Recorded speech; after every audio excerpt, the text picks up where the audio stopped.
តោះអ្នកទាំងអស់គ្នានៅក្នុងវីដេអូនេះខ្ញុំនឹងនាំអ្នកទាំងអស់គ្នាទៅទស្សនាភូមិព្រៃនៅខាងឃុំរាំងទិលក្នុងបឹងទន្លេសាបអូដាច់ហ្នឹងហើយអត់ទេរបូតដាច់បូតស្អីដាច់ហ្នឹងបូតឆាត់ស្អីដាច់ហ្នឹង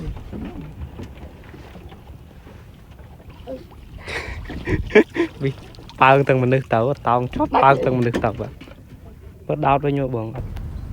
ពេលដែលខ្ញុំមកដល់ភូមិព្រែកផ្ទះនៅលើទឹកនៅខាងបឹងទន្លេសាបនេះអ្វីដែលខ្ញុំចាប់អារម្មណ៍នោះគឺការធ្វើដំណើររបស់បងប្អូនទៅសិក្សារៀនសូត្រនៅឯសាលារៀនមធ្យោបាយធ្វើដំណើររបស់គាត់គឺការជិះទូកហើយពួកគាត់ជួយគ្នាមែនតែនដូចជាទូកនេះចឹងមានក្មេងស្រី3នាក់នៅមុខ2នាក់នៅក្រោយ1នាក់មកយកក្មេងប្រុសម្នាក់ដើម្បីធ្វើដំណើរទៅសាលារៀនទាំងអស់គ្នាហើយគាត់មិនមែនយកតែម្នាក់នឹងទេទៅដល់មុខគាត់យកម្នាក់ទៀតក៏ដើរជូនគ្នារហូតដល់ពេញទូកមិនគាត់ទៅសាលារៀនបន្ទាប់ពីទំនេរពីការសិក្សារៀនសូត្ររបស់គាត់ថ្ងៃឡើងគាត់ក៏បានជួយលក់នំឪពុកម្ដាយរបស់គាត់ដែរដើម្បីសាងប្រាក់ចំណូលបន្ថែមសូមអនុញ្ញាតគ្រប់ជម្រាបសួរទៅកាន់លោកយាយលោកតាលោកពូអ្នកមីងពុកម៉ែបងប្អូន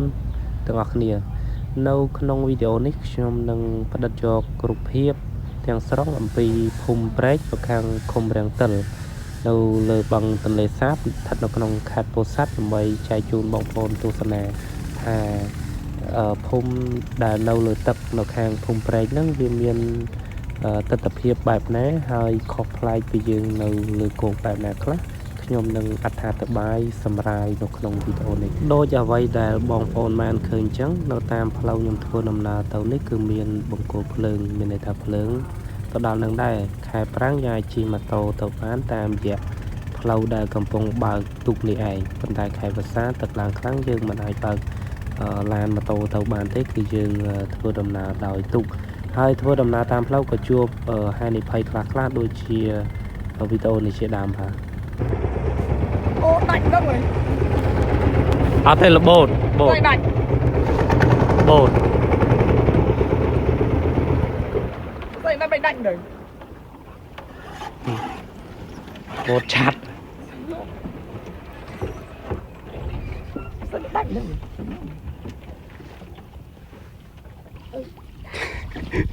វិប៉ើងទាំងមនុស្សទៅតោងជប់ប៉ើងទាំងមនុស្សទៅបើដោតវិញបងអត់អីទេដឹងមិនបាច់តន់នេះទេបិទសិនទៅបងបិទចាំទៅដល់ភូមិទៅឲ្យវាស្ងួតសិនបាទការធ្វើដំណើរនេះឃើញថារៀងរោកប្រាក់តាមផ្លូវបន្តិចដោយសារតែយើងដាក់ឆាត់បើកទូកហើយដល់ពេលបើកលឿនទៅចូលដល់កន្លែងវាលវាខ្យល់រៀងខ្យល់ខ្លាំងធ្វើឲ្យឆាត់ប៉ះជាមួយខ្យល់ឆាត់ប៉ើងឡើងលើហើយម្ចាស់ទូកខំស្រែកប្រាប់ថាជួយតោងឆាត់ហើយខំតែជួយតោងមានឈ្នះកម្លាំងខ្យល់ណាធ្វើឲ្យប៊ីសទាំងធ្លាក់ទាំងមនុស្សទៅទៀតបាទហើយខូចឆ្នាំងសែអស់មួយទៀតបាទសយមែនតើហើយឥឡូវនេះគឺយើងធ្វើដំណើរទៅដល់ភូមិព្រែកហើយមកដល់នេះគឺយើងរៀងផុតឆ្លាស់ដើមឈើរៀងវាលទឹកជ្រៅហើយបាទទឹកបើនិយាយទៅវា6-7 ម៉ែត្រដែរបាទហើយវាស្មើនឹងចុងឈើ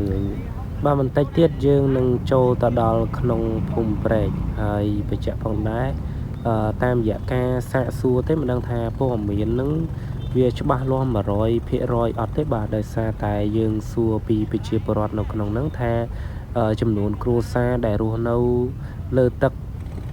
នៅខាងភូមិព្រែកឃុំរាំងទិលហ្នឹងគឺមានចំនួន7-500 គ្រួសារនេះបើតាមពីប្រជាពលរដ្ឋនៅនឹងគាត់ប្រាប់ខាងពួកខ្ញុំអញ្ចឹងណាបាទហើយទស្សនវិជ្ជាខ្ញុំជិះកលឹងជុំវិញភូមិព្រែកនឹងទាំងមូលតែម្ដងដើម្បីផ្ដិតយកនៅទស្សនវិជ្ជាទាំងស្រុងអំពីផ្ទះនៅលើទឹកថាការរស់នៅរបស់ពួកគាត់នឹងរស់នៅដោយរបៀបណាដូចអ្វីដែលខ្ញុំបានដាក់ខាងក្បាលវីដេអូអញ្ចឹងការធ្វើដំណើររបស់សាសាឡាហើយប្រជាពលរដ្ឋនៅក្នុងហ្នឹងគឺមានតែម្យ៉ាងគត់គឺការធ្វើដំណើរដោយជិះទូកមិនថាទៅផ្សារឬក៏ទៅសាលារៀននោះទេផ្ទះម្នាក់សុទ្ធសឹងតែមានទូកមួយឬក៏ពីរមិនអាចទូកបានទេបើយើងនៅលើគោកអាចថា យើងអត់មានម៉ូតូឡានទេយើងដើរតំណតំណបានបាទនៅក្នុងហ្នឹងបើយើងចង់តំណតន័យតើតែយើងមានទុកមធ្យោបាយធ្វើដំណើរផ្ទាល់ខ្លួនទើបយើងងាយស្រួលក្នុងការទៅណេះតំណហើយមុខរបររបស់ពួកគាត់នៅកន្លែងហ្នឹងគ្មានអីក្រៅពីការនេសាទទេបាទហើយឃើញថានៅលើហ្នឹងមិនមែនមានតែផ្ទះប្រជាពលរដ្ឋទេមានទាំងកន្លែង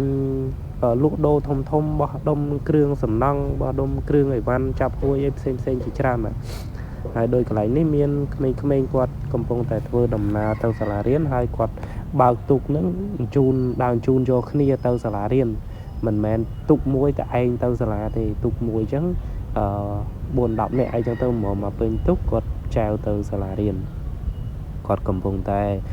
ចែវដើរយកគ្នាបន្ថែមទៀតហើយ